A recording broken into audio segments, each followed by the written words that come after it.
A lot of times we'd rather sit in our shit and sit in our sadness and let it fester and turn into depression and turn into suicidal thoughts and turn into all these things, when maybe we could have just called somebody and had their perspective and heard their outlook on it, and then maybe it would have shifted our entire view and we would be thriving and been out of that situation 2 years earlier. Like, you know, having those trusted people where you could be like, hey, I don't know what to do.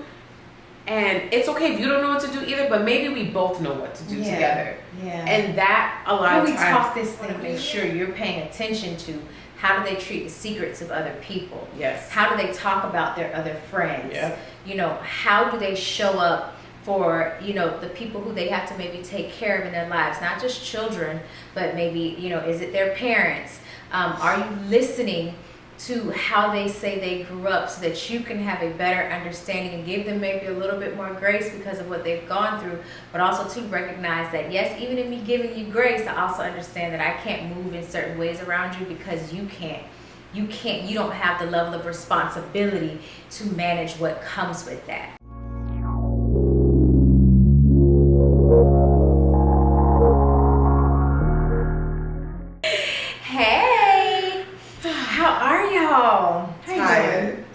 Really, literally. That's why if you are not watching this episode on YouTube, you may want to head on over there.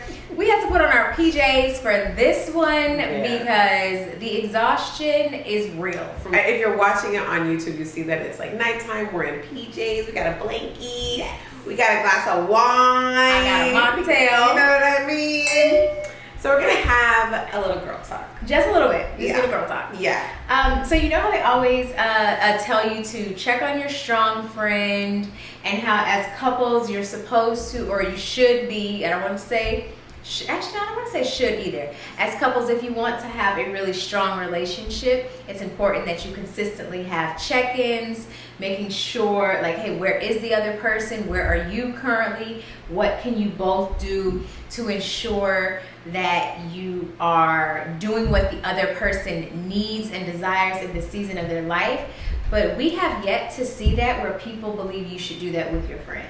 Yeah, and there's always a lot of conversation around people being very surprised when this person that seems to have it all together, that seems to have the world at their fingertips, that seems to be on top of the world even, they may unalive themselves, or they may spiral and they're in rehab, or you see a marriage and you're like, wait, how did this happen? What was going on? Yeah, we thought that they were all together, and it's just like, was anybody checking on them? Like, I was watching a little clip of Iyanla Vanzant and on Nick Cannon's podcast, and they were talking about how people who are around, like people like DMX or even Michael Jackson, who watch them kind of deteriorate and demise, and they're just there. But it's like, was anybody really like, yo, how are you today? Yeah, like, what's going on? Yeah, is there anybody in your life that really checks in with you? Not like the surface level. Yeah, like, oh, how you doing? And then they're, oh, good. And then we just move on to the next thing. Yeah. That person that's just like, no, how are you really doing? Yeah, and then wait for them to answer. Don't be so quick to like, oh, I'm good. Oh, good, because hey, you didn't find out if they were actually good because you were in such a hurry to move on to the next thing. Like in other countries, it's customary that people ask you how you're doing. The expectation and the answer is not supposed to just be, oh, I'm generic. Yeah, it doesn't have to be generic. Yeah, it's supposed to take a little minute because they actually do want to know, how are you doing? So one of the things that I really do love about Dani and I is doing this work is a lot. And many times we'll be scheduled for business meetings, and I think we are the worst in that our business meetings never stay within the time frame they're supposed to be in. And we always usually start with something personal, in that, yes, I care about the business, but I care most about how you are personally. So it's a, hey, well, what's going on with you, or what's happening? And it's not just, oh, no, things are great. And it's like, actually, I'm really struggling with this area. I can't seem to figure out how to maneuver through or manage this aspect. And there's a level of incredibly intimate trust there that is just a blessing.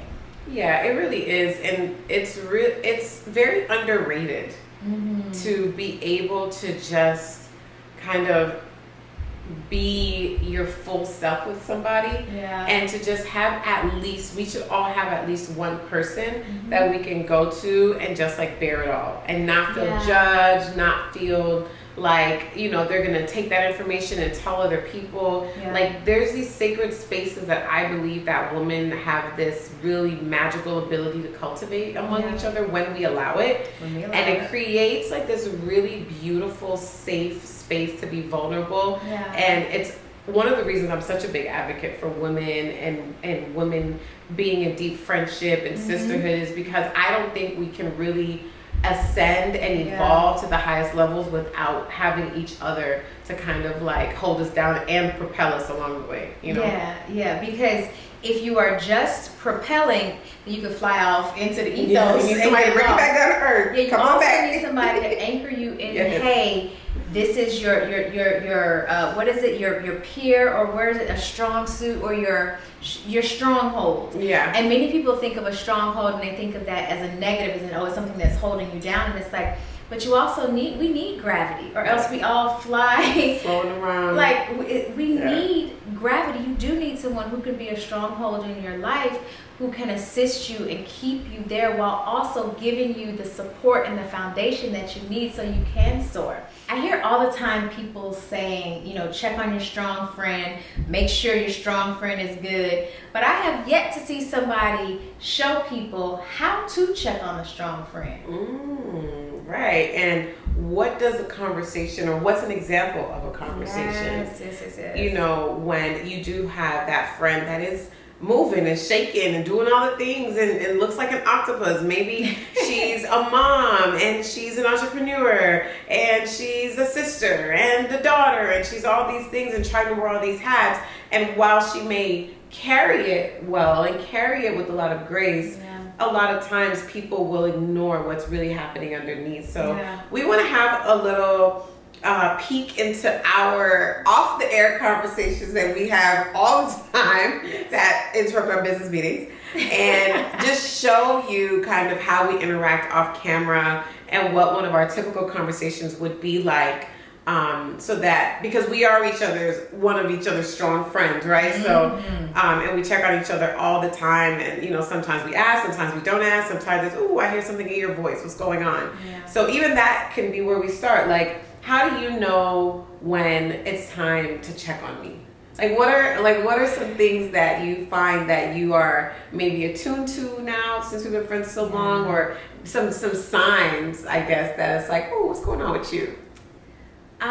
For me, you feel heavy. Okay, my energy will feel heavy. Your energy will feel heavy. Even if I'm not saying something's wrong. Yeah, it's just, it feels heavy, or you kind of get this deer in headlights bewildered look. Okay. I mean, you think you look great, and you do, but it's kind of like a bewilderment. Yeah, maybe like a daze. Okay. You're not dazed, but it's kind of like a behind the eyes type of thing, and you feel and you look over, like you will look disheveled sometimes, and you never. Dani look always put together. So for her dishevelment, I'm like, okay, yeah, but for the most part, like, she looks heavy because you'll wear it and you'll still be trying to like keep the things together. Yeah. And also too, like, y'all. So, case in point, when you have such an intimate relationship with people, the alignment and the kind of the page you're on and those things, it flows differently. Yeah. She flew in today from Miami. I was here. I have not seen these PJs in over 6 months. These exact PJs are from her bachelorette weekend. This was not planned. She had to pack in Miami. We did not have a conversation before. I literally just discovered these PJs again last night after not finding them, seeing them, knowing where they were for 6 months.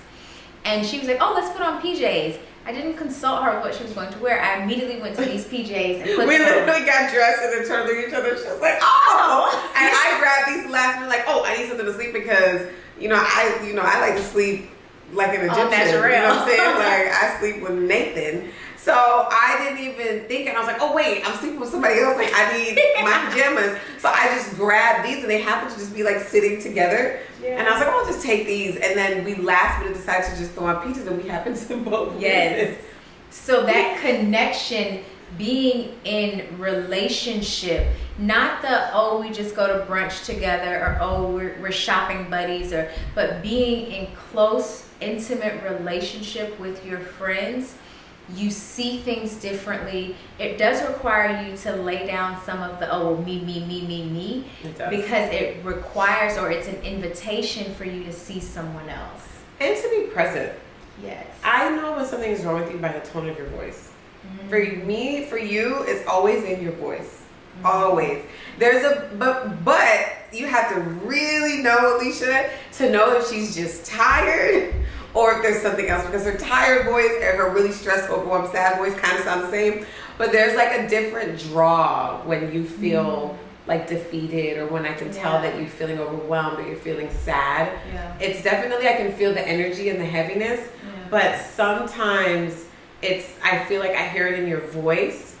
I know we had a conversation the other day where you were telling me that you had been going through something and you didn't share with me because you felt like I was going through something and you didn't want to burden me. And I think that was like one of the first times that I was like, I really didn't realize, but it's because I was in my own stuff. Like and you were like, oh, I didn't want to talk to you about it because I know you've been going through this, this, and this. And I was like, what? And I almost felt like offended. She was really high-key offended. What? I was like, why did you feel like I couldn't handle it? Like, what can I not handle it? You're like, oh, you have so much new stuff going on. And I was like, yeah, but like, I don't ever want to feel like that friend that can't hold the space for you, you know? Yeah. Especially because I know that that's such a big role in each other's lives. So it's really a thing to like have to step outside of yourself. And it's supposed to be, I think, one of the most endearing parts of real friendship is like that ability to really be empathetic, like really put yourself in someone else's shoes and be like, ooh, what's happening? I can feel you. I can sense this. Let me help you carry this in this moment. And let me really, and what hold the space means is like, let me clear some space from within myself and out of my bullshit and make some room for your stuff so I can help you hold it and help you carry it. Yeah, and that's heavy. Because it's heavy, and that's not just for marriage, that's for any intimate relationship. We're here in this life to partner and to carry loads together. Yeah. So I know that that's something for me. It's like, ooh, what's up with your voice? Like, what's going on with you? What's happening? And of course it's written on your face, but a lot of our conversations are phone conversations since we live, in different cities.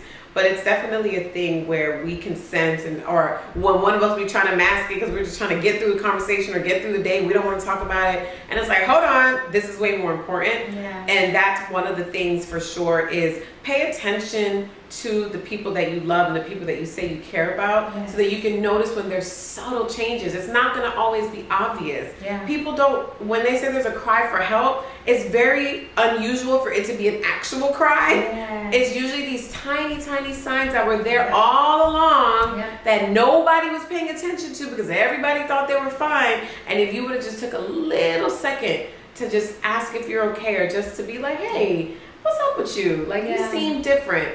I feel like there are so many lives that could be saved with just that simple gesture of feeling seen by somebody who says they love you. Hey driver, you're not a part of the community yet?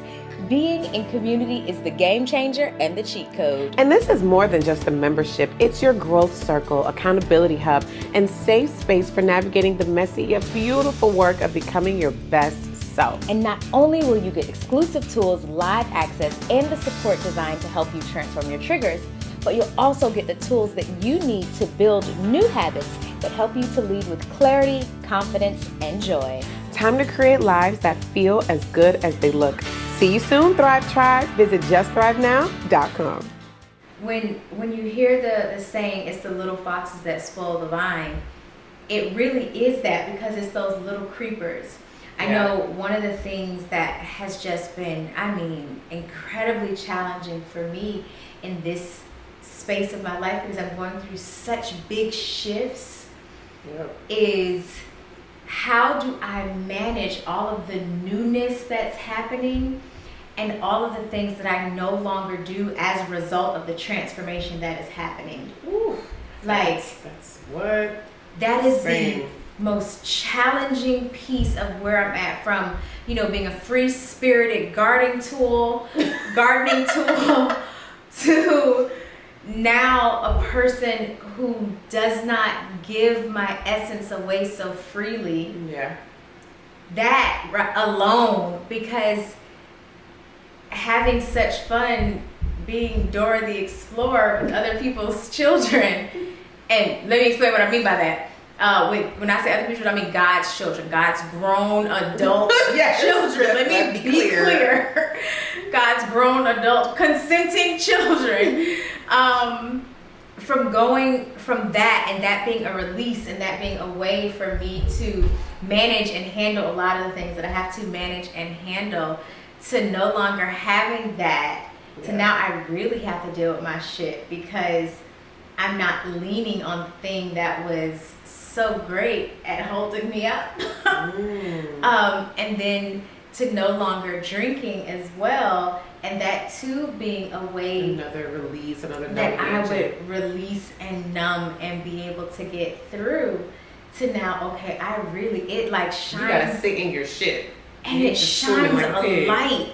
Like on all of the, nope, there's a speck there. Like, no, you missed the spot. Yeah. Like, so dealing with that while also transitioning in so many other areas, going from having a middle schooler to now a high schooler, and the different changes that happen with that, it has been incredibly challenging, but in the best ways. Yeah, and it's one of those things that you realize when you're looking back at it, just how strong you are. Yeah. You know, like you're reflecting, you're just like, how am I, like, I literally the other day, I was like, how am I doing this? Yeah. Like, I was like driving the car and I was like, how am I, like, I have slept for 3 hours today. Mm-hmm. And I am just up and moving and shaking. I would say I'm in a similar boat as far as like adjusting to changes. Yeah. You know, and like trying to find my way with all the changes. Like I feel like I had lived a lifetime in the last 5 years. Like I literally lived a whole person's life in 5 years. Like I have done a lot of things. And for me, it feels like I am trying to, I don't even know what the word is. It's like everything is really good considering, right? Considering how things could be. Yeah. And then sometimes that's why it even feels ungrateful or disrespectful or inappropriate to complain or to even have an issue, because I know I'm so blessed. I know that life is so good in so many ways. Yeah. However, I still feel a great deal of overwhelm. Or like, I know one of my biggest things right now is I feel very uncomfortable in my postpartum body. I am just struggling. I don't know if it's because of my years of just like being athletic and working out and just kind of always just never having a second thought about it was just like never, like there's something, I need to lose 5 pounds. And it was just like so quick and easy and like, let's hire this trainer, hire that trainer, go on this diet, do this cleanse, and everything has always yielded the results. And this time, after the second baby, you know, I have a 3-year-old and a 10-month-old. It just has been a really tough journey. And it's interesting to me how motherhood and just even birthing anything reveals all these other things that are really deep down inside and troubling you, and it brings it to the surface. And while I'm grateful for my body and I'm so proud of the things that my body has accomplished by bringing my children earthside, I also feel this betrayal within my body that my body didn't hold up its end of the bargain. Yeah, you didn't snap back the way we were supposed to. Because of all the work I did. I worked out 3 days a week during my pregnancy for like pretty much the whole pregnancy. I had a trainer. Yeah. I've been working out my entire life. I've been an athlete my entire life. And then it was just like, I don't get why I don't look like those other girls. And it's not even just Instagram girls. It's people I know in real life that pop these babies out and they just look great. And I don't. And I'm just like, what is going on? And I hear all the, be great, be patient, give yourself time, and it's like, that sounds good, but when you're the one living in it, it's very different when you try on your clothes and like your clothes don't fit the same, or you can't find anything to wear, or you put something on and in your head you thought it was going to look this way, and then you put it on and it looks completely different, and like how I dress and how I look really matters to me for me. Yeah. Like I Even like if to it's for feel other good. people, that's fine. It's just, But I'm saying, but it's always been my whole life about me and just like me putting myself together, and to just have this moment where I have to look in the mirror and be like, oh, I gotta wear this thing to hide my belly. Like I've never done that before. Yeah. You know, or like, oh no, my back rolls are gonna show. Like I gotta hide that. I gotta wear a jacket. Like that's just never been me. So that for me is one of my biggest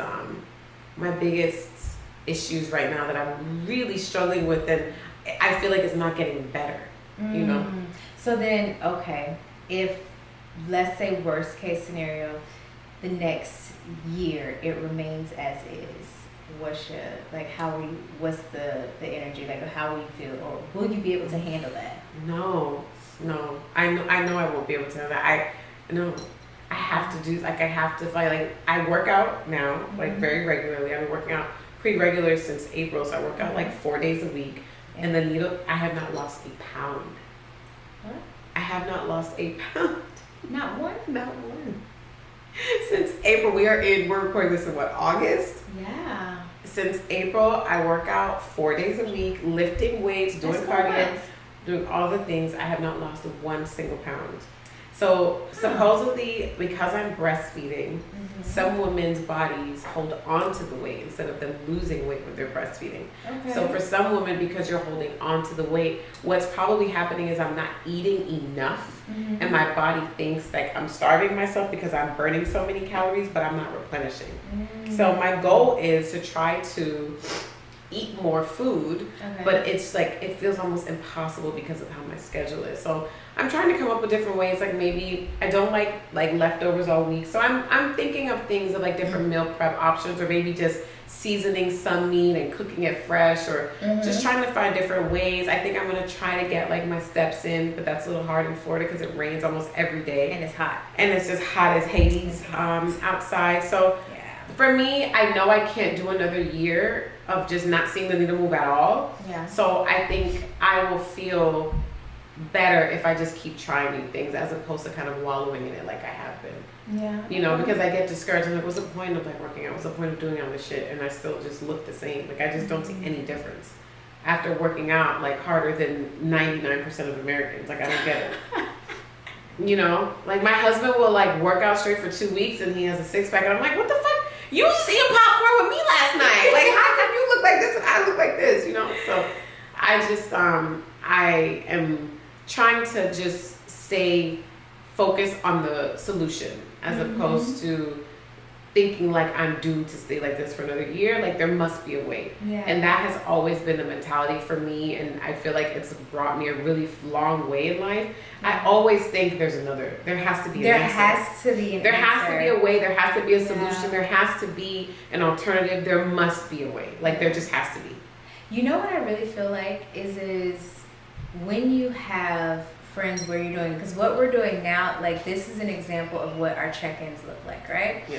In that I'm asking her like, hey, what's going on? What are you experiencing? But then there's also the, hey, because I'm intentionally listening and I'm being present in the moment, it is like, okay, well, if it's a year from now, what's the plan? Because your friends won't allow you to sit and wallow and just be in a place and space that does not work for you. And then I too know, okay, at about 6 months, I need to check in with her like, hey, what's been going on? Because if it's been 4 months of no movement and we add another 6 months, that's 10 months. Hey, what's happening? Because it might be, maybe it's time to go to a doctor to check to see what's going on. Yeah. Like with my sister, she was incapable of losing weight. She tried literally consistently for like 3 years. Lost no weight, found out she's insulin resistant. And so she then had to do other things once she was able to get that piece situated. I think she's lost now at this point 35 pounds because she was insulin resistant. So no matter how much working out she did, it was never, ever, nothing was going to change simply because her body did not manage sugars, the same way that other people's bodies did. Yeah, it's a real thing. Yeah. So it's figuring out, but having those types of conversations now allows me, because I never would have thought to share with her that my sister was insulin resistant. Right. It just wouldn't have been a thing. Like, that's not something you like, oh, by the way. Yeah. Yeah, and it's also important to make sure that you know when to suggest solutions. And shut the fuck up. And when you know when to ask questions. Yeah. And when you learn to just listen. And that is always a really delicate balancing act. It's a very delicate dance of, okay, are you telling me this because you want me to help you problem solve? Are you telling me, you want me to get on my masculine and problem solve? Do you want me to stay in my feminine and hold the space and just listen to you and love on you and give you some encouragement? Or do you want me to just say nothing? Like, there, you know, you have to kind of understand. And there's sometimes you can just ask that straight up. Like, like, or what do you need right now? Yeah, what is it that you want? Like, are you telling me this because of this? Or something that Alechia will do if she knows it's like she has to really vent about something. She'll ask me, like, hey, do you have space for this? Because I really got to let this out. Like, are you in a space where you can handle it? Or like the other day, I wanted to tell her something. And when it was like early in the morning, and I had just been up, so like I didn't realize how early it was, and I was like, hey, can you talk? And she's like, oh yeah, just give me a second, I'm in a meeting, da da da. And I was like, and I looked at the time, I was like, wait, hold that thought, I'll call you later. And she's like, okay. And then when I called her and I was talking to her, she's like, yeah, thanks for holding off until afternoon for this. Yeah, you know? Yep. So it's just being mindful of, yes, there are these people who love you and want to hold space for you, but you don't want to abuse them. Yeah. And you don't want to take it for granted. And just dump on them all the time. Yeah, like, you don't want to do that. Yeah. You want to honor the space because it is a sacred space. Yeah. And in order for you to honor the space, you have to ask questions and you have to be intuitive and sensitive to who they are and where they're at and what they have going on. I know that you don't like to start your mornings a certain way. Yeah. So I'm not going to call you and complain about anything in the morning because it's just like not really how we roll. Like if we are talking in the morning, we may be sharing things, but it's never like a dumping session in the mornings because neither of us like to start our mornings in like a really fucked up way. Yeah. So I know that that's something I feel like we've been able to cultivate over time is kind of understanding timing and like how and when and just kind of like factoring in what the other person is going through before just kind of like dropping everything on them. Yeah. And that too, when you are in close, intimate relationship, that's a form of care for them. Yeah, for sure. Like making sure that even in the I need to get this off my chest, that I show that I still care for them. So as we both know, y'all, I have been making myself available to be found, right?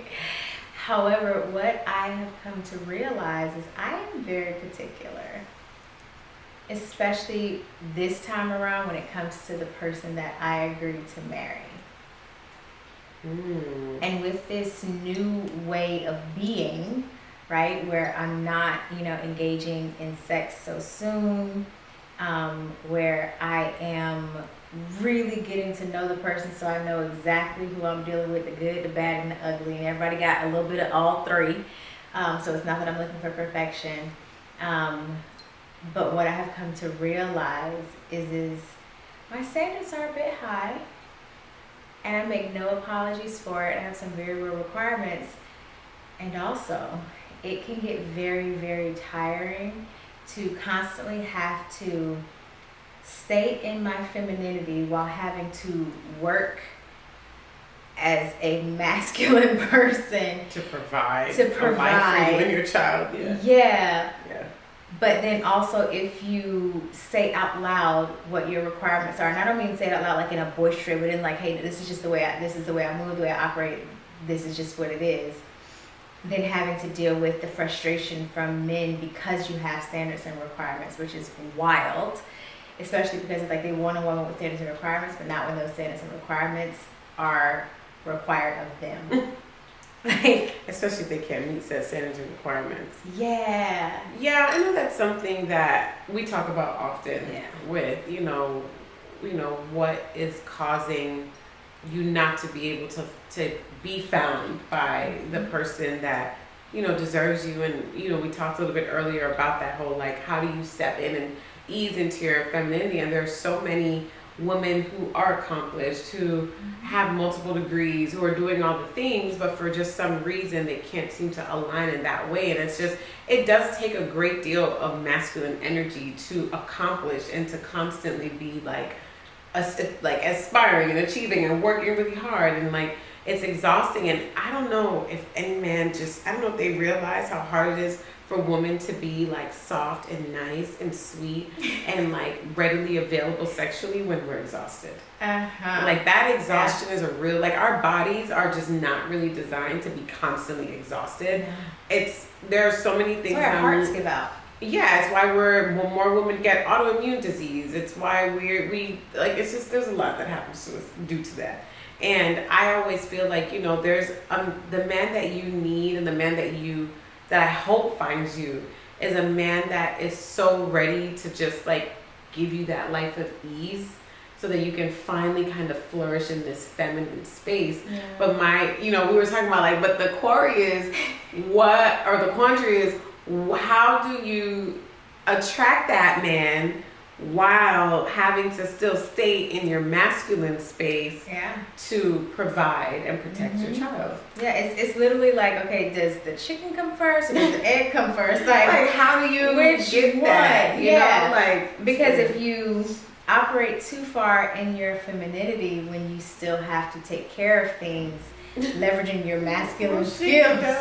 Listen, because femininity, in my experience and in my belief, it's about flow, it's about ease. You're not worried about things. Like, the expectation is that it will just be handled, and you get to build and nurture the supports and the foundations based on what you're given. Yeah.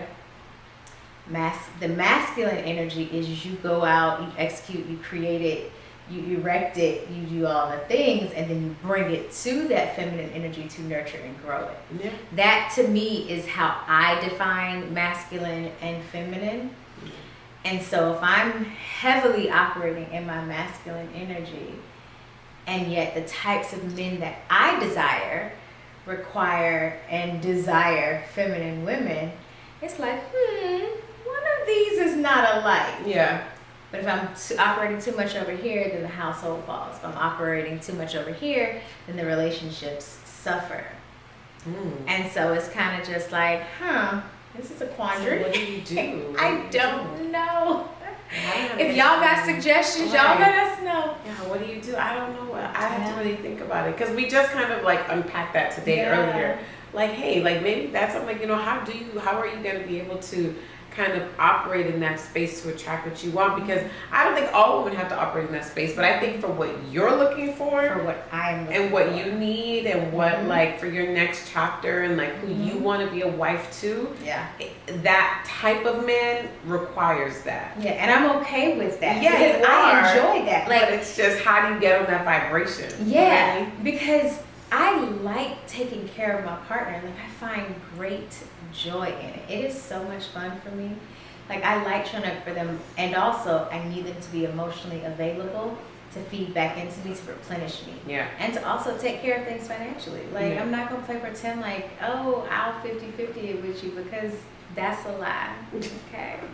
It's a lie. Yeah, it's one of those things that you try to wonder what needs to, how, you know, like how are you gonna do that? I don't know. I'm sure you figure it out. You seem to figure everything else. We're gonna figure it out, okay? Oh, I like we. Oh, we. Not we. We're gonna figure it out. See, we. Oh, we're speaking French now. Yeah, we speak French. We will, and we will, because we always do. And I just, you know, that's a part of it when you have friendships and when you have people in your life where two heads are better than one a lot of times, and it is a powerful thing to be able to go to somebody and for them to help you brainstorm. Like, for me, when I am feeling very anxious or when I'm feeling overwhelmed, I have a very hard time thinking through things.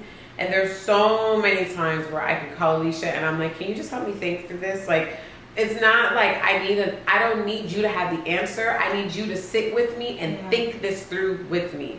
I don't need you to come ready with the solution. I just need me and you to like talk this through together, and let's brainstorm in real time. And that's another thing that another way for you to kind of check in with your friends and to kind of build that part of your relationship and that intimacy is to learn how to be like, hey, what do I do? And let's go back and forth and bounce ideas, because that person has a different lens that they see the world through. So it's a lot of times we'd rather sit in our shit and sit in our sadness and let it fester and turn into depression and turn into suicidal thoughts and turn into all these things, when maybe we could have just called somebody and had their perspective and heard their outlook on it, and then maybe it would have shifted our entire view, and we would be thriving and been out of that situation 2 years earlier. Like, you know, having those trusted people where you could be like, hey, I don't know what to do. And it's okay if you don't know what to do either, but maybe we both know what to do together. And that a lot of times. We talk this thing through. Yeah, we do that all the time. I'm real good for, okay, like, what do I do? Because I feel lost, or I can't think this through in this moment because I'm so overwhelmed. Like, there are times that I have been having, like, I'm on the verge of an anxiety attack, and I call Alicia and I'm just like, hey, can you help me calm down? Like, no, I did that to you the other day too. Like, hey, I'm having a moment. I'm trying not to spiral, but I can't do it by myself. And just can't pull myself out like fast enough. So that is also just, I mean, now talking about it, it really is such a valuable thing to have, because you need to have people that you can just go to and that are safe and that will hold the space, and they'll make you understand that, like, everything is really going to be okay, especially because they're there and they're a part of it. So when you can call someone and be like, hey, I feel myself on the verge of about to have a panic attack, I need you to help bring me out of it. And she really does know how to, like, calm me down, like, bring me out, bring me through it, so that I can then start to process and respond in a better, healthier way. And for those folks who are like, well, I don't have that, what do I do? You can, it takes time though. This isn't like we met on a Tuesday, we fell in love on a Wednesday, we were married by the following, Friday. You do have to make sure, like, you are testing and listening. Because it ain't for everybody. It ain't for everybody. And everything ain't for everybody. You may have friends that you can call and brainstorm, or you have friends that you can call and vent, or you have the friend that you can just call for you to go have a drink and you talk about current events. Exactly. Definitely know who's who, and you need to know and surround yourself with people who will know that when you give them certain information, they know to go pray on it and to speak life into you, than to go speak your business to other people. Okay? That is, just to say it, just throwing that out there, so you want to make sure you're paying attention to how do they treat the secrets of other people. How do they talk about their other friends? How do they show up for, the people who they have to maybe take care of in their lives, not just children, but maybe, is it their parents? Are you listening to how they say they grew up, so that you can have a better understanding and give them maybe a little bit more grace because of what they've gone through, but also to recognize that, yes, even in me giving you grace, I also understand that I can't move in certain ways around you because you don't have the level of responsibility to manage what comes with that. Like, I have, anyone who knows me knows I collect good people. I am a collector of good people. And I also understand that even being a collector of good people, I know that there are some things and some stories and some parts of myself that I cannot share with those really good people, because it's just not where they are or the place that they hold in my life, and that's okay. And recognizing that early in relationships saves you a lot of heartache. Like, you can save yourself a lot of that betrayal and drama and stuff if you just see people for who they are. You do little tiny tests to kind of start. You kind of don't dive in. Dip your toe in the water first, and then you dip your feet in, then you start treading, and then you start going deeper with somebody. But it definitely takes time, and it doesn't have to take a lot of time, but it does have to take a lot of intentionality. You both have to be on the same page that, hey, this is a real friendship where I want to go deeper. Like, even before we got to this point, there was a point in our friendship where I had to be like, hey, like, are we going to be friends for real? Because, like, I can't with, like, your touch and go approach. Like, that doesn't work for me. And it's like, I feel at the time we were already pretty invested as friends.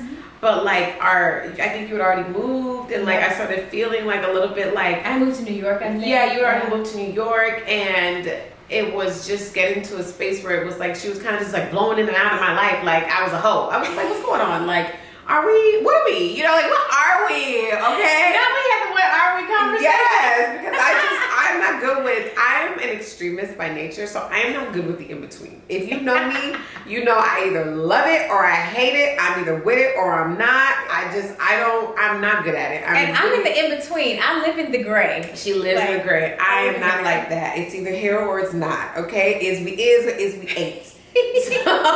So we had the conversation. She was like, wow, like, okay, like, you know, I didn't realize that this was important to you. And it could have went the other way where you were like, well, girl, I ain't trying to do all that. Like, I don't want a friend I have to check in with. I don't want to have to call you all the time. Like, and some people are just honest that that's not the kind of friends they want to be. Mm-hmm. And you have to respect and be okay with who your friends are for real. Like, take them out for who they say they are and like who they show you they are. That's who they are. And it's okay to just still love them and know where to place them in your life, so you know what information you can share with them, how vulnerable you can be with them. But choose the one or two people that you can really start cultivating that depth and that vulnerability that will take you the distance, as opposed to trying to find 10 people or 12 people. Have the one or two people you know will consistently pick up. If they don't pick up, they'll call you back within 24 hours, and they can be there for you, and they can stand with you, and they can check in on you, and they know no matter how strong you are that you still need a check-in.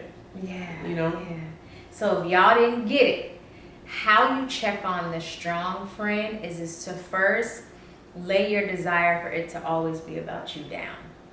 Lay that one down by the wayside, okay? Yeah. That one I don't think should even stay in the car. You know, normally we say keep your ego in the back seat, but that one where it always has to be about you, in my lived experience in the 38 years that I've been on planet Earth in this dimension at this time, things only being about you, there's never truly a fruitful tree that comes from that. Like, there's no real fruitful results. Should things be about you? Should you be primary? Absolutely. But if it's always about you, you push out the best people. Yeah. You block yourself off from folks being able to come to your aid because they know there'll be no reciprocity. Yeah. It's not a good look, and you won't get what you want from that. So that one you just let that one out the car. You know, drop it on the sidewalk. You know, it's okay. We're gonna let the dumpster people come and take that one on. But lay that one down by the wayside. The second one is learn to be able to listen to what they're not saying. Mm-hmm. Jay-Z, in one of his songs, he was like, I think it was like Invisible Ink, we had to read things that weren't there. Yeah. Like, they won't always tell you they're going through something, but if you're in tune enough, if you care enough, and if you're present enough, you can see it, feel it, because energy is a real thing, even if you're not in the same place. Yeah. Yeah. Like, that's a very real thing. And then I say if I had to do a number 3, it would be to, when you're asking, listen for what type of response you believe they're looking for. And if you can't figure it out yourself, just ask them, hey, what are you looking for? Yeah. Are you looking for me to provide solutions? Do you want me to just listen because I want to make sure I'm giving you what it is you're looking for? Yeah. You want my suggestions or not? Yeah, that piece is really important. And, really quick, just to backtrack, I was thinking about, you were talking about the energy, and we've had a conversation on here before of when you were married before, and I walked into your house and I just felt like something was off. Yeah. And I was like, oh, what's going on? Like, what's happening? She knew instantly when she walked in, and I was like, damn, I've had lots of friends come over here. She's the only one. I was like, are you? And our friendship was newer at the time. It was newer. We were just starting to go deeper. We had hung out, and I'd been to birthday parties and graduation parties. Yeah. But we were just we were party friends at first. Yes, yeah, and we're doing stuff together and going out together, and then I was like, oh, she invited me over, and we started doing that stuff. Oh, let's have dinner, come over, I'm cooking. We started doing that stuff. Mm-hmm. And for me, it's once I start to bring you into my home, that's always a pretty big sign that I want to be your friend. Mm-hmm. And even that, really quick, just to be have conversations with people, how you have conversations in romantic relationships, where you see this going. You can have conversations with people what we have and be hey, are we really trying to be friends for real? Yes. Or are you just kind of looking for more associates, people to do brunch with, party friends, business associates? Mm-hmm. Are you more so on that, or are you really looking to cultivate something with me? Yeah. And if that scares that person off, that person wasn't for you anyways. Yeah. Anybody that really cares about you is willing to have that conversation. Yeah. But I'm saying all that to say that I feel like there was something when we decided that we were going to start going deeper and we started having more conversations. I didn't feel comfortable yet to ask her about her marriage, because that's a very touchy subject. But it was fight you about that. Oh yeah, or you'll lose friends about it, and it just seems nosy, or someone's prying, and you don't want to come off like that. Of course, I don't remember exactly what I said to her, but I do know I remember asking her, and she just it was like she was dying to say something. It was almost as if because I couldn't tell anybody, and I hadn't told anybody about the abuse. Like, there were just conversations that nobody knew until I was out of my marriage, and I was finally willing to say hey, this shit was abusive as fuck. Yeah. You told me some stuff that night, and and then you started you actually started telling me before you got out of your marriage. Really? Yeah, you were telling me I stuff. really trusted you. I don't think I knew to the extent. Okay. But you definitely had mentioned abuse before the marriage was over. Okay, I did. Yeah, was it the physical abuse or just the mental and emotional and verbal? I think both, because you don't remember one of our fun nights. So yeah, I remember us having a fun night, and I remember when he was coming back. I remember he left and he was coming back, and before he came back, we were having conversations about it. And then even before that, I do have memories. It wasn't a complete shock about everything. It was you told me stuff, but I think more so the physical piece and stuff like that. I found out a little bit. You told me a little bit later. That means I really did trust you, because I didn't want anyone to think that he was this horrible person, and I didn't want people to think that I was a dumb bitch because I was staying in a situation, especially because anyone who knows me, I am vocal, okay? I mean, I don't know if y'all ever listened to the podcast, but I am quite vocal with what does and doesn't work for me. And to sit in a situation for so long that was so bad, I was embarrassed. Naturally, and that's why it is important to have people that don't feel like they're judging you, and that can really give you real feedback. And not that they feel like they're not judging you and they blow smoke up your ass to make you think everything you do is okay. We don't want to be surrounded with yes people. That's not the goal here. Yeah. The goal is to be surrounded by people who can look at you and tell you the real truth, and be honest with you from a place of love and understanding and compassion, while also holding you accountable and being like, hey bitch, that's not okay. You can tell sometimes. You ever see somebody just you don't got no friends, huh? Who let you leave the house like this? Where are your friends, sis? Where are they? Yeah. So my wish for you all is that you take some of these tools, and if you are the strong friend, reverse engineer it and look for women or even men, or just humans who can be that space for you, because we do all need it. And it exists. And it can be cultivated, and it's probably one of the most beautiful things, I think, to experience. I have a Bible scripture today. Alicia always got a Bible scripture. I have a Bible scripture. A friend that sticks closer than a brother. Something. Yes, what is it? Yes. There's a friend that sticks closer than a brother. Yeah, and there are actually a lot of proverbs and a lot of Bible scriptures that talks about friendship and the beauty and the necessity of friendship. So I always say that there are so many stars and so many galaxies that we could each all have our own planet to ourselves. And for some reason, God saw fit to put us all here together. And I always believe that there's a reason for that. And then when you find people that you can be in sync with and you can align with and you can share this journey with, that is the best part of life for me. And the fact that I found that and I have that even in just one person is just, and I've been fortunate to have it in a few people, thank God. I know you have too with your friend circle, but just to even have one is just worth so much. There is no price on that. So check on your strong friend today. Check on your strong friend tomorrow. If you are the strong friend, learn to let down your guard a little bit so that people can see you for who you really are, because that plays a part too. And they can support you and give them the benefit of the doubt that they may have the tools or they may know what to say, as opposed to assuming that nobody understands you. There's somebody out there that can relate to you, that wants to love on you, that wants to see you win, and that's rooting for you. Yes. I hope y'all enjoyed this. I don't even know what we're going to call this, our wind down, I guess. I guess we have our girl check-in, like a check-in. Okay, our check-in. Our girls check-in. Yeah. I loved it. I hope you all enjoyed. The trigger check-in. Triggered check-in. Yes. I love that. See, and we just created this in real time with y'all. Thank you so much for your service. But yeah, so make sure, we don't know when we're going to do this again, but we loved doing it tonight. We really do hope that you are able to start incorporating some of these. Check in with your friends. There's a way you check in with your partner or your man or your girl or whomever, people you're in intimate relationship with. Friendships, you do have to cultivate that same thing. Nourish them. Yes, you have to nourish them. Thank you so much for coming and staying and listening and doing all the things. We hope you got some really good things that you can take away with you, put in your little toolbox, because y'all know we don't like to just talk, we like to give you some actual tools that you can use to grow and expand and live really dope, amazing lives. So stay connected with me all over at Alechia Reese, Alechia, last name Reese, Reese. You can stay connected with me at the Dani Bordeaux. Bordeaux is BOURDEAU.